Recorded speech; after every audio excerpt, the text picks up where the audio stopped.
We've had a lot of requests for how to paint the background on our Sasquatch string art, so I'm going to show you how. Hello there, it's Rebecca. I'm going to teach you how to do the evergreens from the Sasquatch background. This is going to vary a little bit from normal painting because it is on a porous surface that likes to absorb paint. So we're going to be painting just slightly differently than if we were on a canvas. So you're going to want to make sure that you have your water, and then of course have your paper towel, and then the kit that you get for the Sasquatch specifically, though you can use the same techniques for any wood panel and any string art that you might want to do. These are going to be the set that you get with Sasquatch. You're going to have this brush and this brush, just a small and medium. And so we're going to get this covered with a big one. And then for some of the details of the trees, we'll use our smaller brush. And then all you need to do to create that entire look are these three colors. So black, white, and this is phthalo, or it can be a viridian green for that background. We're going to start with our lightest color. You can grab your largest brush. Make sure there's no loose bristles in there. Some of these like to come out, so you're just going to give them a quick tug. Just make sure there's nothing that'll come out later on. And then you're going to get it wet first. Make sure it's not dripping, but you do want it to stay damp. So just dab off a little bit of the extra water there. Our first color, again, is the lightest. So what we want to do is we want to start with our white. You want to make sure you don't use all your white at once. Just go ahead and separate out a little pile of it. This will be our first color, of course, and this gives us room to mix into that. And then we do want it to be slightly gray because we just want that, of course, northwest look. We can't have just pure colors. We've got to have a little bit of gray mixed in. But our black goes really far really quickly, so we're going to slowly introduce little bits of that color, make it gray. We're just going to kind of start with a dove gray just to get it going. And stir as small as you can so your color doesn't run out and doesn't dry out fast. So if you spread it out too thin, it'll just dry very quickly. So try to stir as small as possible. Make sure you turn your brush either side, get all that paint mixed in. And then when you've got something that's slightly tinted gray, go ahead and over to your green and slowly start introducing that. And then, if that just looks too bright to you, start bringing in more black. And of course, as you're trying to adjust your color, it might just get darker and darker and too dark for you. So you're just gonna maybe need to bring in more white as you go. So just adjust as you need to. And then keep in mind, this is your palest color. So we still want this to be on the brighter side so that when we bring in our dark colors, we've got plenty of room to adjust. Keep in mind also that the color of your wood is going to shine through all of your colors. So you can't really avoid the fact that you'll be able to see the gold behind it kind of shining through, this pine color, which is really fun, and it's a fun thing to keep into account. So just know if your color's not quite perfect, you might still try it out on the wood panel and see what happens anyway. You might just decide that you like the color once you get it on there. I'm going to darken mine slightly and then go for it. So we want to glob this on, and again, because the wood is porous, means it's going to soak in, so the paint is really going to feel like it's disappearing or just drying out very fast even as you're working with it. So really to keep that into account, and just know that you can do multiple layers of the same effect if you feel like the blending didn't really happen as much as you want. But also moving quickly, of course, is a really good thing, but adding a little bit of extra water into your paint is going to help your paint kind of extend the life of it. So just keep that in mind. This is a little bit different than normal painting, but that means it's got its own fun effects and its own challenges to go with it. So while I've got this paint on my brush, I want to make sure there's extra water on it, so I just dip that in there and go up and down with the grain of the wood. That'll help it get all coated much easier, just like if you were to put a stain on it. And get it all the way up to the edges, unless you want that kind of distressed look at the edges. You can leave them a little bit more bare.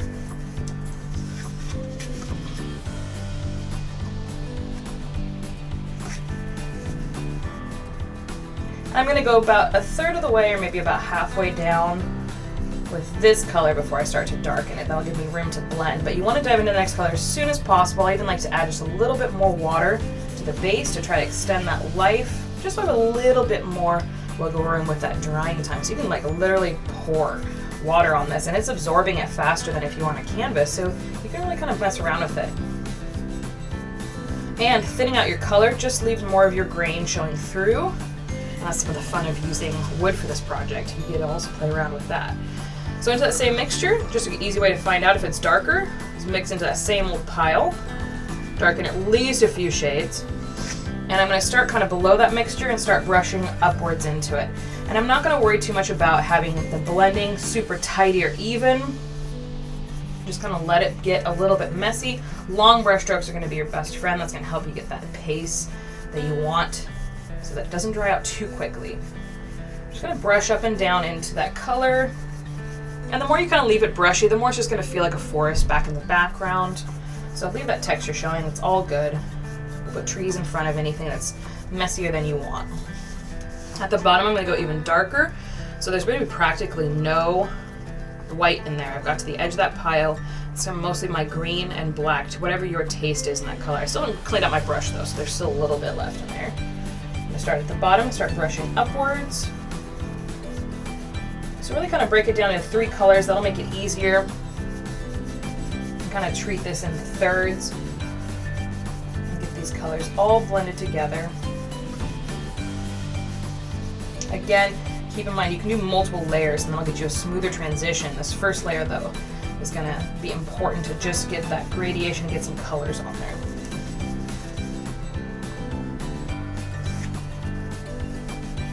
It will look a little different when it dries, so maybe don't judge it quite yet. Once the water has dried in it, it's going to be a slightly different color because right now you're seeing wood that is also wet, and wood, of course, when it's wet, is a slightly darker color.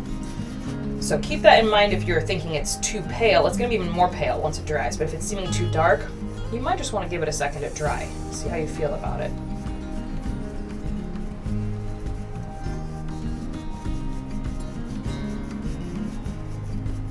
If it's not getting into the texture of the wood, or if it's not spreading very easily, keep using your water, but also you can put your paint on a little bit heavier as well, and that'll help. It just depends on if you want your colors to be a little bit more transparent or if you want them to be really thick and you see more paint than you would do wood underneath.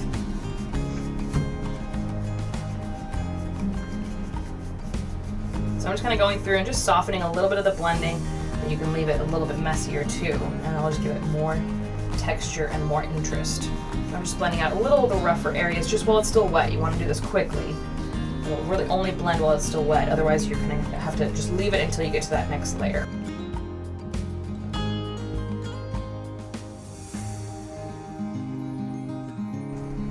I like to go at the very, very bottom with a little bit denser paint and even a little bit extra black because I really like it to go into deep shadow underneath. So I'm going to do that in this layer, but you could also do that in a later layer if you decide to do it later.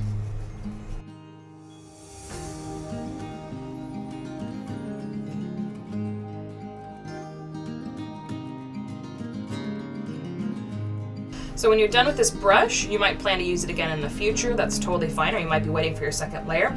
This will dry out really quickly, so what you want to do is maybe wipe off some of the extra paint and put it into your water cup just to leave it safe in there. You can kind of rinse it off, clean it off, and start again with a fresh, clean brush, but you don't want to leave it out to dry.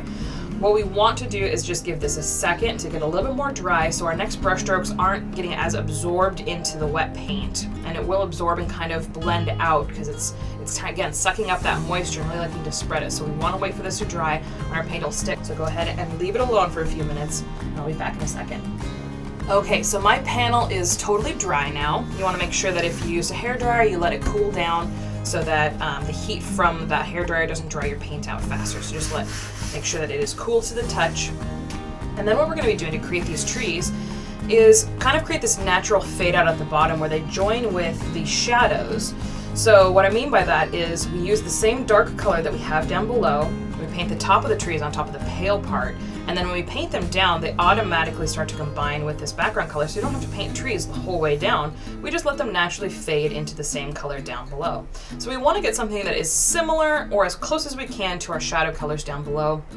But that being said, if it gets a little bit different and you really want to blend them out more, just shoot for having your trees go at least halfway down, and then you can grab your big brush again, mix the colors similar, and paint up into the trees to get that shadow to just kind of go up and meet them where they're at. So just know you can push and pull this still and do another layer of your background just to make the trees match, and you might just find that you want to adjust things like that. Now the trees go pretty high up onto the panel just because Sasquatch starts pretty high up. So he goes about 3/4 of the way up, and he looks best when he's on a dark background so he can really pop off the panel.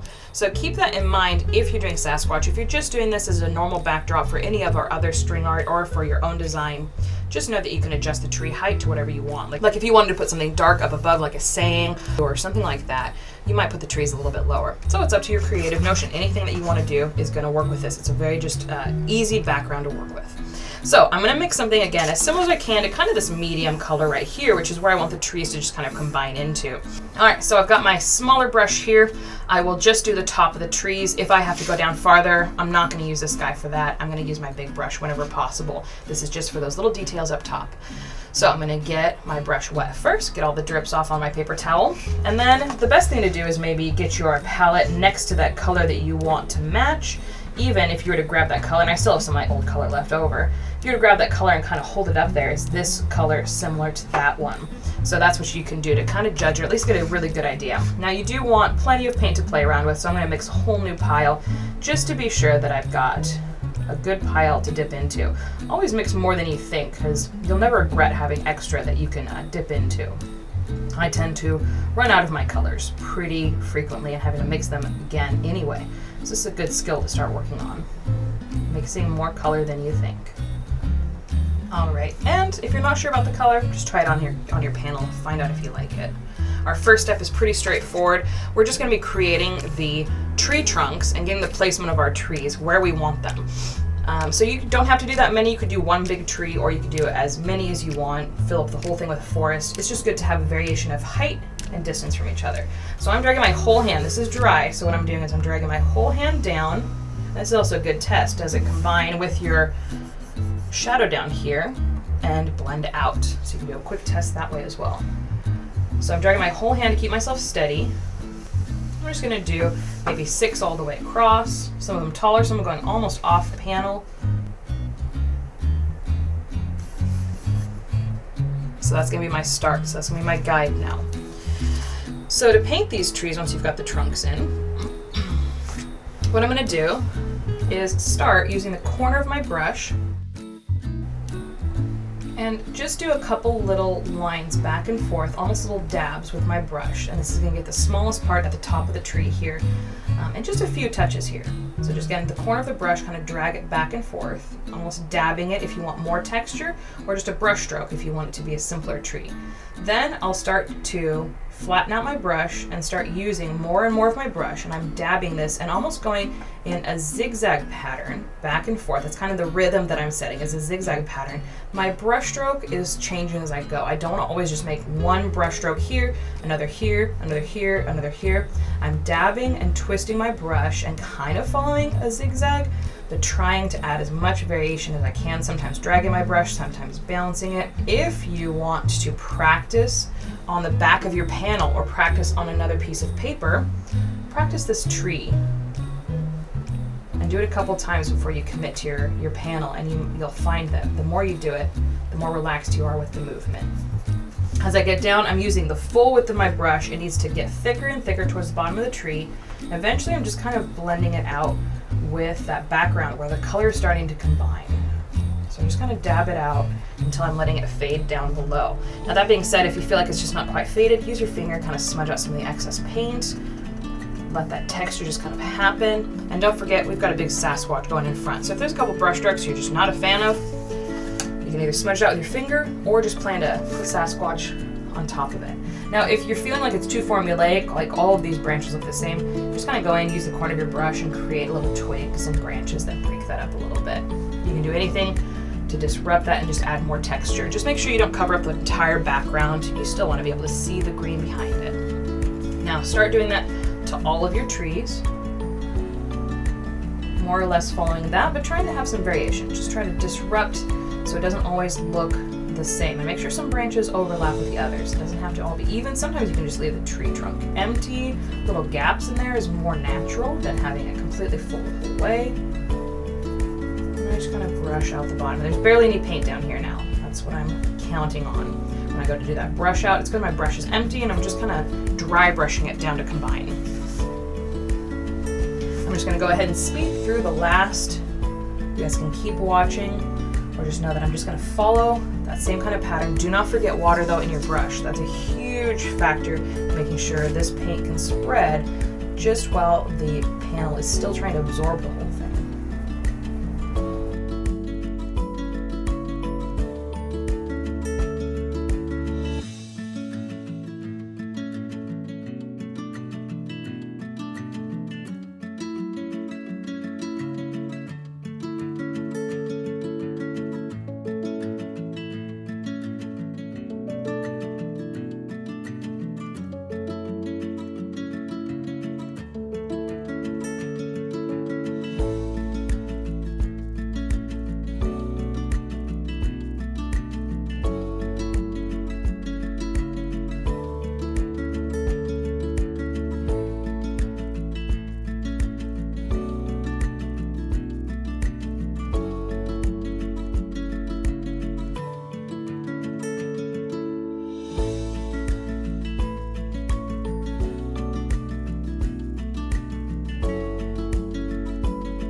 Thanks for joining me today in painting this backdrop right here for our string art. You can buy the Sasquatch String Art Kit or many others at uncorkedcanvas.com.